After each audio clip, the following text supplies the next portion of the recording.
Hi, everyone. Thank you for joining us today for our Labor Day Grow Your Career at TTEC. We're super excited to have some panelists join us for this session to talk about their careers at TTEC. I've prepared some questions for you as well to get more of their knowledge from them, and then we're going to open up to a Q&A session from all of you. So as you hear about their stories, their experiences, and their inputs, definitely write down your questions so that you can add your questions at the end. We do want to hear from you. If you're watching this in recording, you can definitely add your questions as well by messaging me. I'm available by email or Teams or Zoom. Add your question in there, and I'm happy to reach out to the panelists as well, and they'll let you know if you can reach out to them directly too as they share a bit about them. So without further ado, let me introduce our amazing panelists today. So we have Amy Quesenberry. She is the Director of Process Improvement. Abbie Reeves, who is a Senior Supervisor for Talent Acquisition, and Max Delavenne, who is a Senior Team Leader for Operations. So they're going to be talking with us today about how to grow your career at TTEC and some best practices that they've learned throughout their time. So to kick that off, let's hear from them and let them introduce themselves. Amy, did you want to start with us and tell us a little bit about yourself? Sure. Hello, everybody. My name is Amy Quesenberry, and I do have one correction. I'm Director of Client Lifecycle Management. Oh, I'm sorry. Let me update. That's okay. That's all right. I've been with TTEC for over 14 years now. As you know, I'm the Director of Client Lifecycle Management, and this is actually a position that was created in late 2019, and it's within the Engage Ops Support region. I aligned to Tammy Chasteen and then up through Polly Lynch and Colleen Ritchie. But what I did prior to joining Colleen's organization in 2019, and how did I get there? Well, that's a story with a bunch of twists and turns, and ultimately, I think why I was asked to chat with you all today. So let's get into that. When I started in this industry, it was as an inbound, outbound sales agent. I was working for a competitor of ours, and I networked and took several courses that the company offered. I volunteered to help people with their Excel projects to get more experience. And I utilized every perk and opportunity the company offered. And then a position for a technical recruiter opened up, and I was told to apply by some of the more senior folks in my network, but I had no technical or recruiting experience. I started to talk myself out of applying, and then I thought, why not? The worst thing that that can happen basically is that I don't get the position and I keep doing what I'm doing. Well, lucky for me, I did get the job. The funny thing is that when the hiring manager offered me the job, she said, Amy, out of all of those that I interviewed, you had the least experience. I was like, uh-oh. She said, but you have something they don't, and that's passion for this company. She said, I can teach you everything they know, but I can't teach them to be excited and passionate about our company. And that is what I need from a recruiter. The hiring manager and I, we actually went on to break so many recruiting records at that company. It was pretty impressive and an exciting run. Then in 2007, I joined TTEC as a Senior Talent Acquisition Specialist by the way of Nugent. Now, Nugent is a company that TTEC acquired years ago and then later sold. And in early 2008, I transitioned to a remote corporate role on the human capital optimization team, and I provided strategic solutions to multiple business segments. Throughout my 19 years in human capital, my experience ranged from talent acquisition, which included working in a staffing agency as a technical recruiter, to supporting large ramps in several different countries and across the US.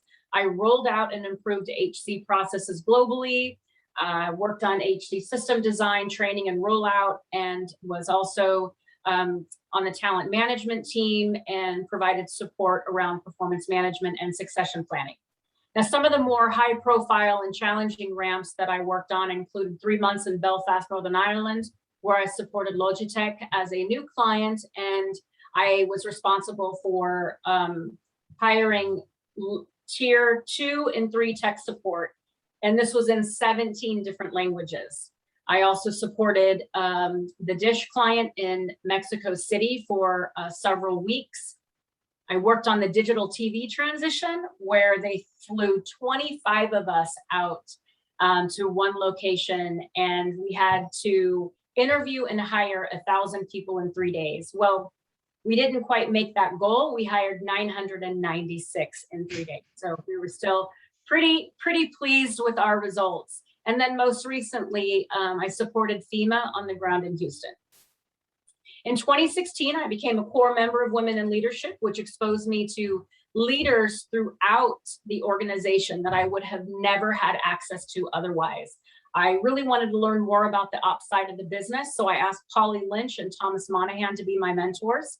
I also, because I got to know Colleen Ritchie through Women in Leadership, I asked her, Colleen is actually one of the founders and executive sponsors of Women in Leadership, and I asked her if there was any opportunities for me to learn more about ops.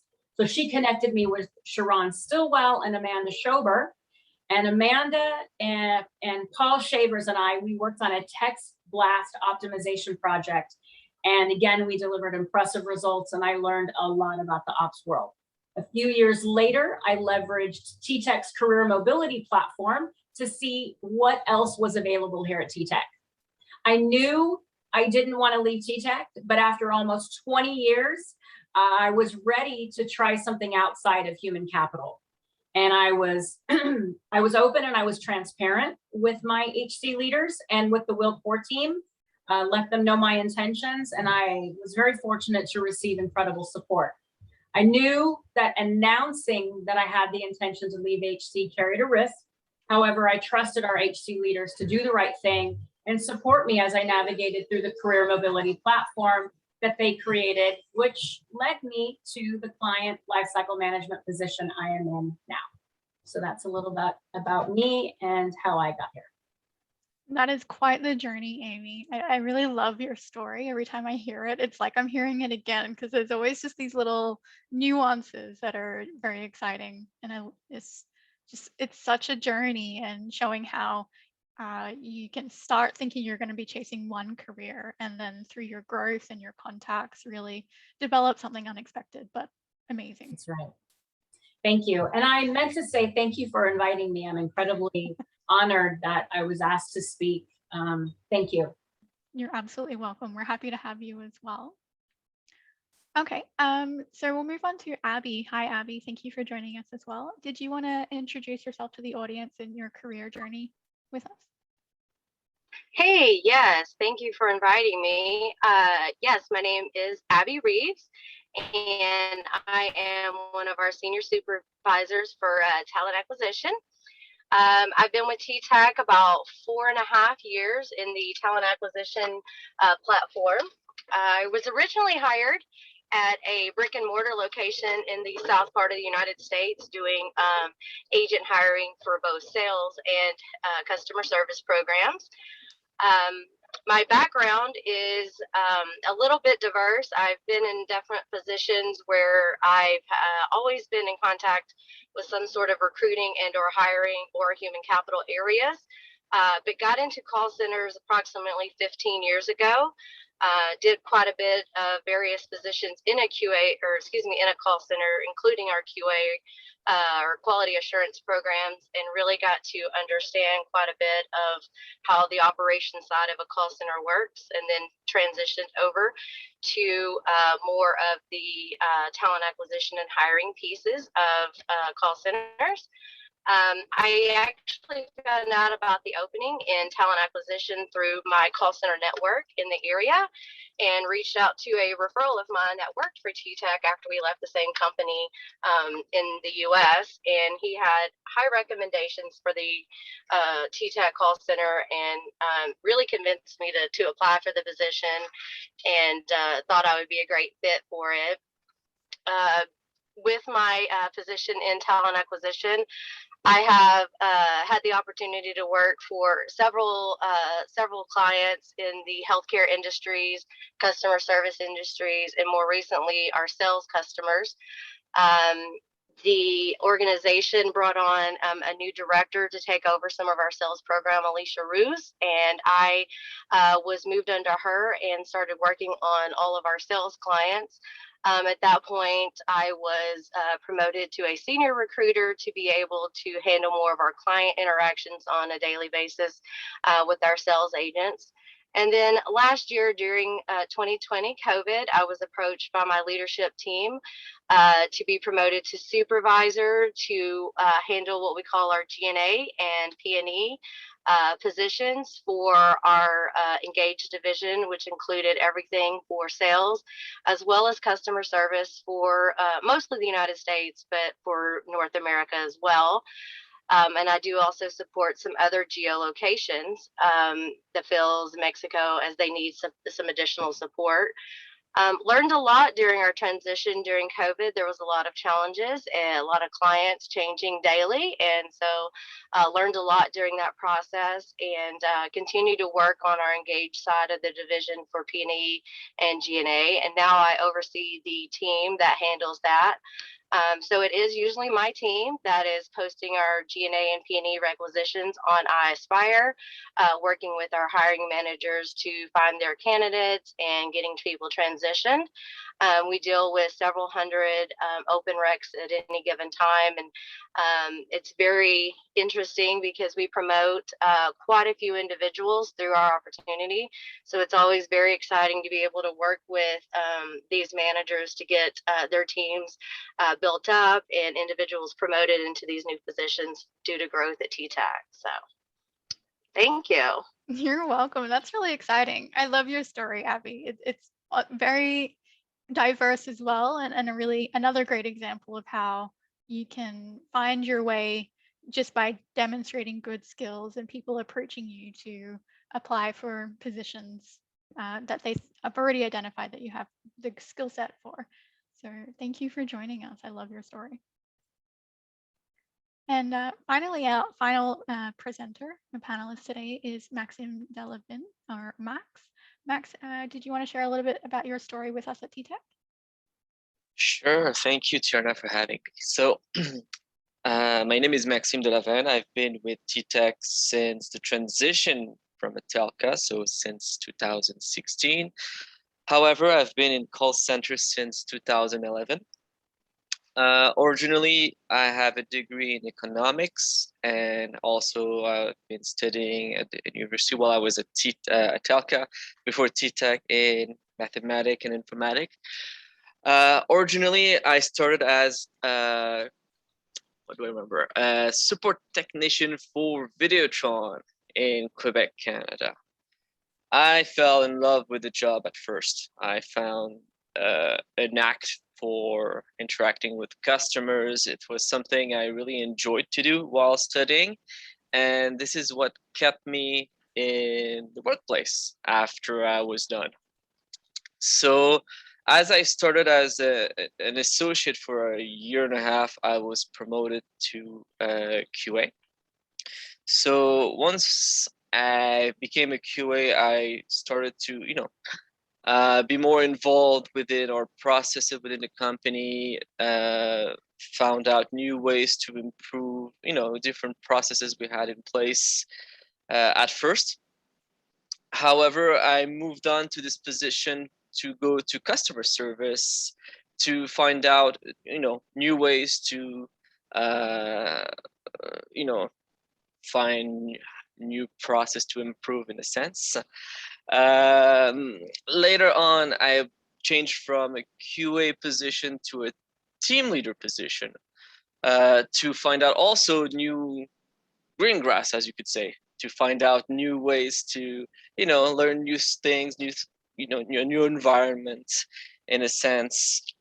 And I've interacted with a lot of clients. I started with one client, Videotron, but I moved on to much different clients with Kobo, with Cirque du Soleil, with Tonal also, and lately with Verizon. So I'll be shorter than my colleagues, but I found out in this environment where we're currently we're at in operations. If you do not like it, if it's not good for you, it's understandable. But for some others, you can find ways to, it's not boring. It's always, you can find new ways to be interesting each day. And I feel like this is something that I always learn each day from any interactions. And I think that this is something, to look forward to in the end. And that's it. I love that. Thank you, Max. I think your story is, still in its infancy, and we're going to see some great things from you. I definitely can see your job role continuing to grow, and one of the great examples of just how the early parts of our career can even be, exciting and, dynamic as well. I know I can relate to that. Okay. Amy, I do have a more direct question for you. So Amy, what is one action that anyone can do right now that will help them take steps in their career that you really recommend? Yeah, I actually have two. I'm sorry. One is to network, build a network. And I have to say, based on all the research that I've seen, men are so much better at building a network than women are. But your network is so important. And so definitely build that network and find a mentor, not just any mentor. Figure out what it is that you want to do. What is it that you want to do specifically here at TTEC or your career, or whatever that looks like? And then find somebody that's already doing it well and ask them to be your mentor and let them know this is why.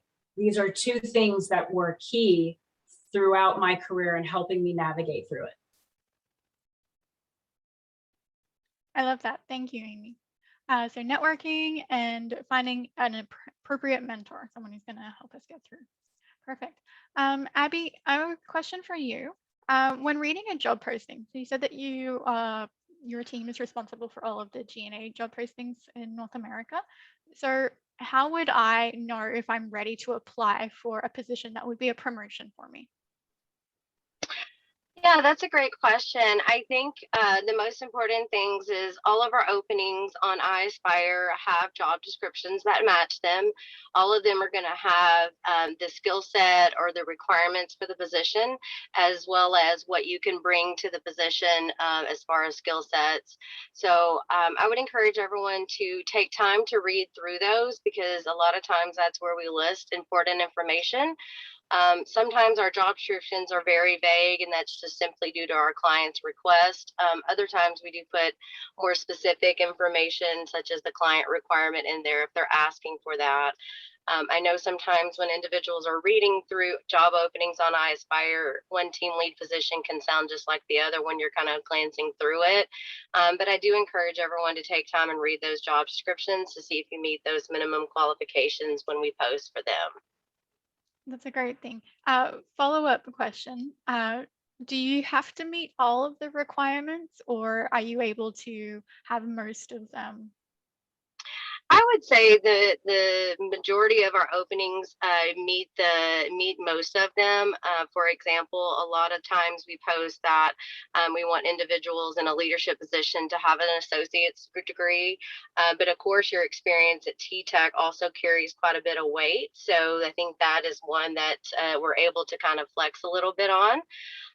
But I definitely feel like if you're applying for a new position and there are some skill sets such as maybe Excel or project management certifications, and you don't have those are the types of skills that we absolutely would need in those positions for someone to move forward. So I think it just kind of depends on the openings themselves, but we are somewhat flexible on some of the basic requirements. Beautiful. Thank you. I think that's really helpful. I know sometimes I personally look at a job ad and I'm like, oh, but I don't meet one or two of these, so I'm just gonna hold back. Right. And it's understandable that happens. And we can always review that for the individual if they do reach out to our talent acquisition team. Perfect. Thank you. Max, question for you. I know that you have been with TTEC since Atelka onboarded. Have there been any programs or TTEC initiatives that you've seen that have helped people move forward in their career, or that you would recommend? I think I said this a lot and often, but the program I feel that when I started with TTEC was Six Sigma. Since I started with TTEC, Six Sigma, I've done my white belt certification, my yellow belt training, my yellow belt certification. Currently, I'm at my green belt. I finished my training. I'm just doing my certification, and it has been so helpful to, in any ways. It's problem solving. It's a lot of things. I don't want to speak about it longly, but it's enough to have a core skill set to tackle anything. So if I would recommend this for anyone Okay. in this environment. For those who may not know about it, what is Six Sigma and where can they find that? You can. I think you can find it on Mosaic. You can find it on TTEC Talent. You can find the necessary information just to go and register. And it's like a course, or? Yes, it's a course. It's the basics are, it's mostly processes. It involves also a bit of math. Yes, it involves way to think and tackle problems.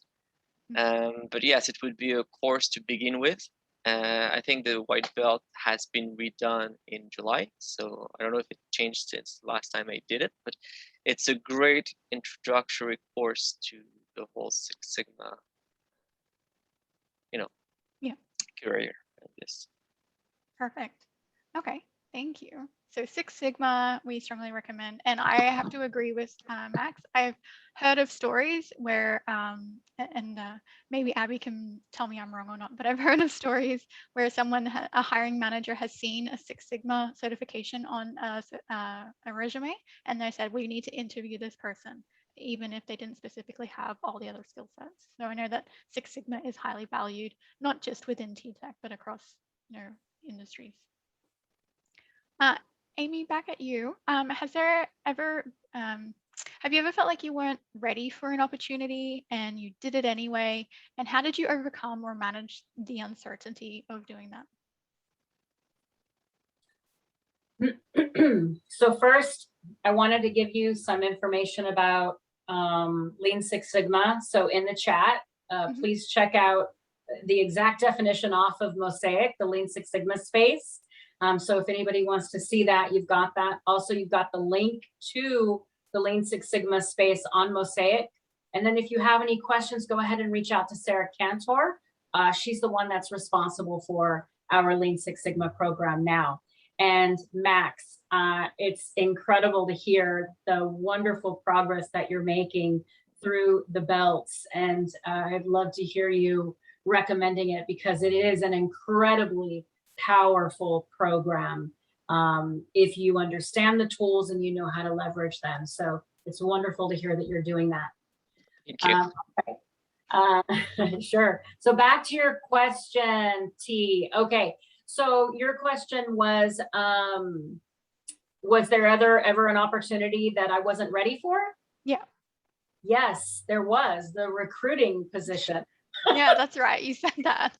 Oh my goodness. When I went from being an agent on the phone to a technical recruiter, not knowing anything about technology, not knowing anything about recruiting, where am I to start? And so what I did is I was, again, completely transparent. I asked questions. I said, I'm new to this. I want to learn. I kept my eyes open and I kept my ears open and I asked a lot of questions. And I just want to give an example. I had an advisory board meeting that I had to go to. Okay. It was my first one. And my job was to provide guidance to this technical school on what we thought that this is what we're going to be recruiting for over the next year. And then they would build their curriculum around that. I was so intimidated. I was so scared. I said, you know what? There's nothing you can do about it. This is part of your job. So I went early and I introduced myself to the director of the school. And I said, I'm Juan's replacement. I'm no Juan. I'm not going to be anything like him. I've never done this before. So please don't mistake my silence for lack of interest. I don't know what I'm doing and I need your help, but I want to be able to support you. I want to be able to help you. In time, I'll get there. But right now, if you see a glazed look, it's not because I'm not interested. It's just because I'm probably overwhelmed, and I'll save my questions for afterward. And he said, okay. Well, what he did is during this meeting, he saw that look on my face. I have questions, I'm overwhelmed, and he created an opportunity so I could do real-time learning. It's amazing how people will show up for you if you just tell them where you're at and what you need. So. And was that scary for you, being that honest and vulnerable with someone who was in, quote unquote, a higher position to you? Yes, it was terrifying. But what's the alternative? The alternative is that I risk him not knowing why I'm sitting there looking like that, possibly mistaking my fear for lack of interest, right? I knew I didn't want that. We can fix me not knowing something. You can't fix somebody not being interested, right? So I needed him to be a partner with me to help me become successful, because if he helps me become successful, he knows I'm going to be able to recruit students of his. So it's in his best interest to support me, and he knew that, but I needed to be honest with him on what I needed from him. So. That's really powerful. I love that. And I can definitely relate to being terrified with being that honest in admitting that you may not be as fully qualified for something that you want to be qualified for. So thank you for sharing that with us. Absolutely. Abbie, how can someone make their application stand out even if they don't meet all of the requirements that was in a job posting? Yeah, there are a couple of ways. The first thing I always recommend is when you're applying for a position, please make sure that you always have an updated resume attached. That is probably one of the biggest call outs that I tell individuals is they will either not have a resume attached or it's outdated from maybe the first time that they applied and were hired onto TTEC. It is very important for us to be able to review resumes, to be able to see if those minimum qualifications are being met.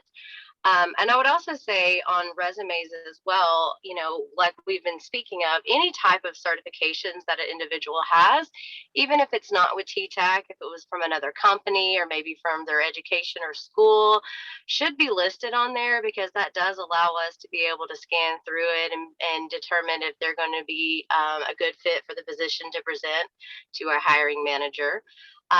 You know, it's even things like, of course, we've been talking about the Six Sigma, but I have a lot of individuals I work with that have their health insurance license here in the United States. And that is definitely a skill set that we seek out during our healthcare ramp seasons. And so I don't think a lot of people understand the value of having that information listed on a resume for us to be able to recommend. And another way that people can stand out is a lot of times in positions, you may have had a job title or a job responsibility that you were doing, but you may have had additional projects or assignments that you worked on with the company. It is completely fine to list those as additional responsibilities or additional projects, especially if you were successful in those projects, to be able to help us to determine they may not have had a quote team lead position in their last company, but they did support maybe why a team lead was out on medical leave, or they were mentored by a team lead and took responsibilities maybe, you know, once a week or once a month during operations to support. That allows me to be able to say, you know, this individual may not have the quote immediate experience, but they are interested and willing to learn and grow into those positions.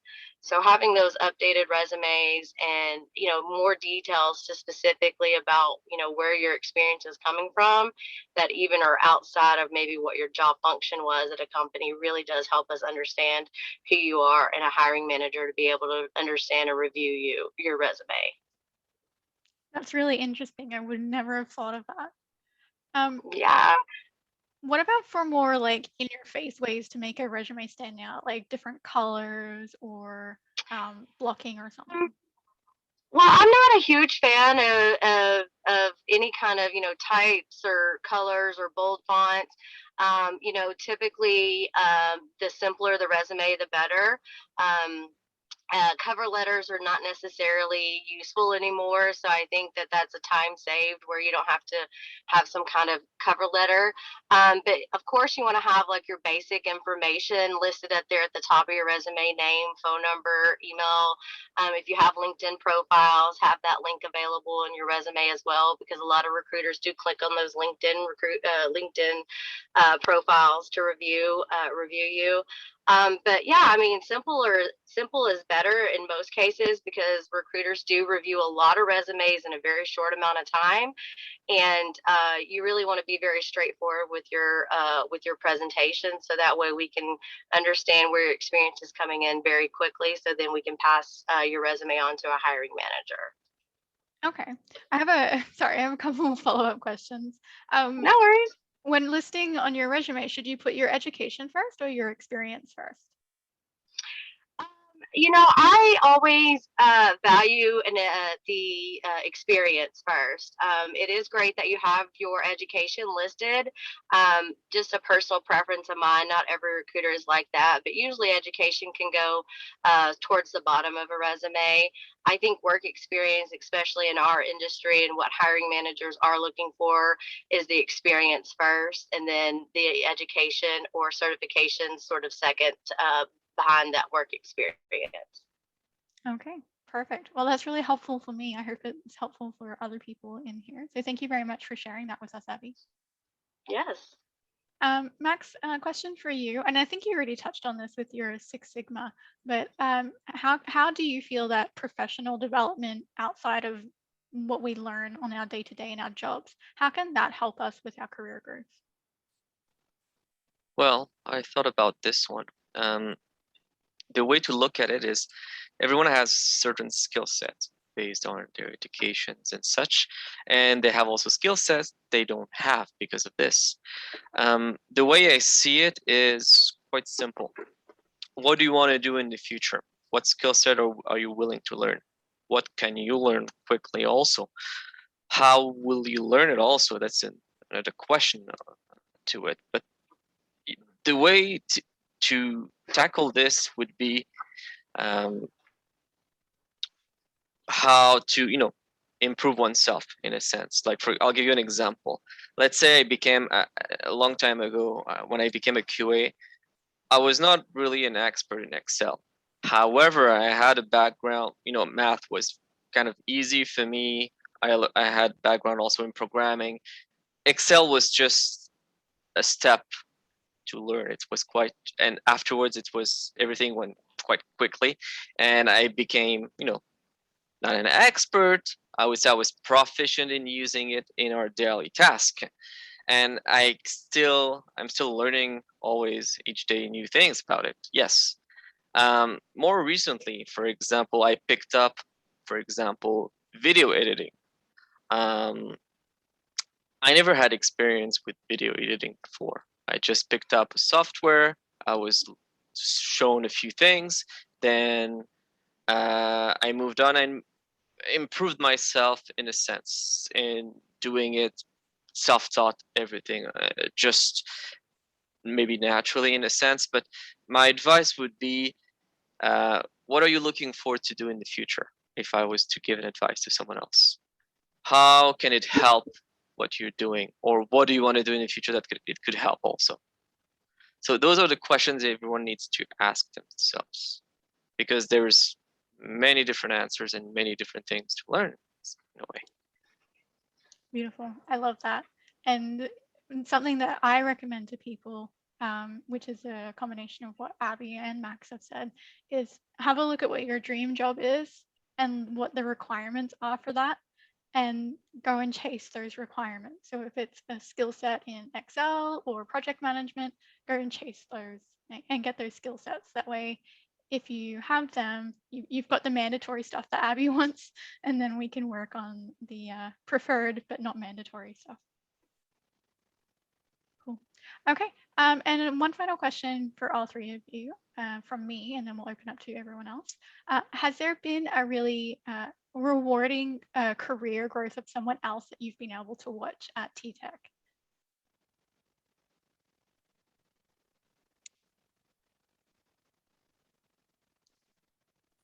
I'm not sure who you want to go first, so I'll just jump in Okay. here. Okay. Thanks. Yeah, I actually have three that I listed out, but I'll just name one, and that's Thomas Monahan. And I think a lot of you probably know who that is. I actually, when I was in Belfast, Northern Ireland, supporting Logitech, he was the ops manager. He had just moved from the at-home environment. This was his first brick and mortar role. And to watch him grow and develop over the years and advance has been absolutely inspirational. And also having that 3 months on the ground working with him, possibly the most incredible ops partner I've ever had. He was right there, hand in hand with me, working on the recruitment. We would have never hit our numbers if he wouldn't have given the support that he gave. So, I mean, before we had the Value Act as one, he was living it. So, Thomas, yeah. So it was really him living by TTEC pillars before the TTEC pillars were defined. Yeah, yeah. That's amazing. Max, I see you're unmuted. Did you have a career that you've seen someone grow? Oh, I was left unmuted, but yes. I'll give you someone. I thought about it, and I would say Pedro Paiva. So for not everyone maybe knows him. I know Tierna knows him, but he was a lead agent at Kobo a few years back, and I've worked with him with the campaign, understand a lot of things, and I saw him moved on to to being a lead agent to a TL, and he picked up a few different skill set. I thought, hey, that's kind of neat. I did reports for the campaign on Excel, but when I left and went to some other campaigns, I showed him my Excel documents, and he picked them up and he changed them, into a Power BI document with the data I provided, which was, a really exceptional achievement in a sense. He picked up the skill set for it, which I found out, it was awesome. And still to this day, it's a document that's still being used, and it's a great achievement. So, and you're right, I do know Pedro. So I'm guessing for you, one of the key things that sticked out for Pedro was that he took the initiative to learn a new skill set and introduced and went above and beyond his job role and his job role definition and really created an added value for TTEC. Correct. Yeah. Just to add to that, for Pedro, I'm actually leveraging on him now for his Power BI knowledge. So he is the subject matter expert. He is. And he's a great teacher, and he's very patient. So those are really great qualities. I love that. I love how so many people in here have things to add there for him. Abbie, was there anyone's career that you were able to watch grow, and what was the key elements of that? I mean, yes, I have several stories that, working in our DNA and P&E division is very rewarding. There are several individuals that, have moved up from agent to team lead and manager type positions. Probably the one I'm most proud of is actually on my team. When I first came in with TTEC and talent acquisition as just a recruiter, I was able to mentor one of my what we call TASs, or talent acquisition specialist. She was very new to recruiting, didn't have a lot of industry experience, very little call center experience, and She actually succeeded me by a few months as far as tenure with TTEC, and through coaching with her and going through some developmental opportunities, working on some soft skill sets to be able to speak to a client and also speak to a candidate. She's now moved up and been promoted about 3 times with her tenure here at TTEC, and that's just a true testament to her wanting to learn and grow and develop in this industry. And sometimes in recruiting, it can be very fast paced, and she was able to adjust and accommodate and just be really flexible with the ways that she received information and reacted to it. So That's amazing. I love that. And I love, Max, Abbie, Amy, the 3 of your stories. I think one of the common elements there was, and I think Abbie said it best, like an enthusiasm for learning. Cool. Okay, so that was all the questions that I had. I'm going to open this up to the other people in here. Did any of you have any questions for Amy, Max, or Abbie?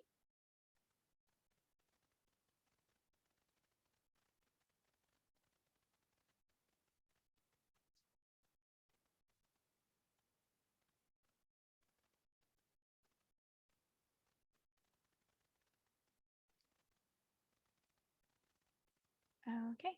Well, it sounds like everyone's got so much information from them that they don't know where to start with all their questions. Amy, Max, Abbie, if anyone has a question at a later stage, are they welcome to reach out to you? Sure. Absolutely.